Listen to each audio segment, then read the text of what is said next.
আমরা অযোধ্যার দিকে নজর রাখা যাক, কারণ আজকে সেখানে রামলালার প্রাণ প্রতিষ্ঠা হতে চলেছে। আর মাত্র কিছুক্ষণের অপেক্ষা, তারপর সেই মহেন্দ্র খন এসে হাজির হবে এবং প্রধানমন্ত্রী নরেন্দ্র মোদী তার উপস্থিতিতেই হবে চক্ষুদান। রামলালা, যার 5 বছরের বাল্য রূপকেই তুলে ধরা হয়েছে এই মূর্তিতে এবং গর্ভগৃহে এই মুহূর্তে অধিষ্ঠিত রয়েছে।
जय श्री राम।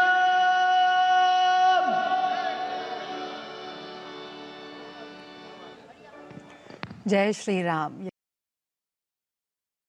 নাম এবং চারিদিকেই আজকে শুধু রাম নাম। সোনু নিগম তিনি কিছুক্ষণ আগেই জয় শ্রী রামকে নিয়ে যে গান সেখানে পরিবেশন করলেন এবং সেই গান আপনাদেরকে আমরা এতক্ষণ তুলে ধরছিলাম। এবং অযোধ্যা, যা কিন্তু এই মুহূর্তে মহেন্দ্র খন গুনছে, আর কিছুক্ষণের মধ্যেই সেই মহেন্দ্র খন এসে উপস্থিত হবে, যেখানে প্রধানমন্ত্রী নরেন্দ্র মোদী তিনি এসে উপস্থিত হবেন এবং তার উপস্থিতিতেই হবে রামলালার প্রাণ প্রতিষ্ঠা।